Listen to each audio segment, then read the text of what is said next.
Yes, you do believe, right, that we're coming over to me, and I think it's really extraordinary work that James has done with his blog. But speaking about trends, which of course blogging has become over the past couple of years, we're talking today with Harsha Prag from an institution or a company called JWT Johannesburg, one of South Africa's oldest ad agencies. And to her, we're talking about the latest trends that we can expect to see in 2012. We've spoken about Sister Act, which says that all the younger siblings of all the big Hollywood stars are going to be all the rage this year. And right now, kind of linking to that, we're talking about the rise of the super fan. So what makes the super fan different from the fan of old that we all knew is that the super fan is actually quite integral to the success of the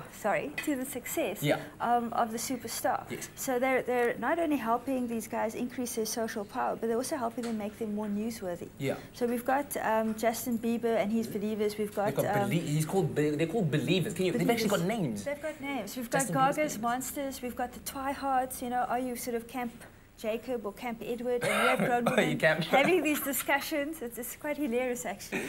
Do they have Harry Potter super fans? What are they? Well, they do, but what would that name be? I don't know. Harry Potter, the potheads, I don't know. Hogwashers? Hogwashers, I don't know. We'll see. Yeah? We'll see. So they really are, what they're showing is that these days to be a really successful brand in Hollywood and in the world, you need to have fans that are passionately supporting you, that want to associate with your brand, that want to associate with you. So, I mean, we've got Lady Gaga taking it one step further. She's created a mini website for all her fans. It's invite only. Unfortunately, I'm not a monster, so I haven't received an invite.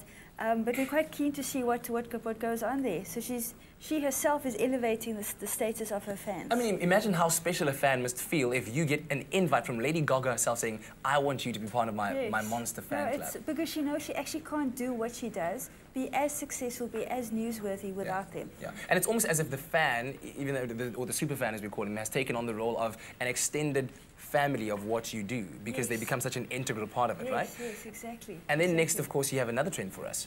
Yes, so we've got the sort of rise of digital deals. Yes. Last year we saw Groupon hitting our shores, so everybody was, you know, checking in on the email, seeing where do I get a 50% off voucher for spa treatment or restaurant deal or sushi, etc., etc. And we're expected to see more shopping innovations, digital shopping innovations coming this year. So what we a lot of the advertising community is very excited about. I think about a year ago or so in South Korea, Walmart, which is like a super steroided up Pick and Pay, launched this test case where they printed out screens of what the actual in-store environment looks like, and shoppers who are waiting for the subway station could scan QR codes for all of these products, so frozen peas, milk, cheese, etc., purchase them on their cell phones, so by the time they get home, they actually get delivered. So you cut down on shopping time. You're going to be traveling in the subway anyway. Might as well make that work harder for you. Wow, that is so cool. Thank you very much. We're going to be coming back a bit later on to continue our chat here. And right now, speaking about a trend that was really, really huge a couple of days ago, the fact that Adele won like 6 Grammy Awards at this year's 54th Annual Grammy Awards. She is our Special K Celeb of the Day. And Leanne and Kia have more for that. Stay with Expresso and SABC3.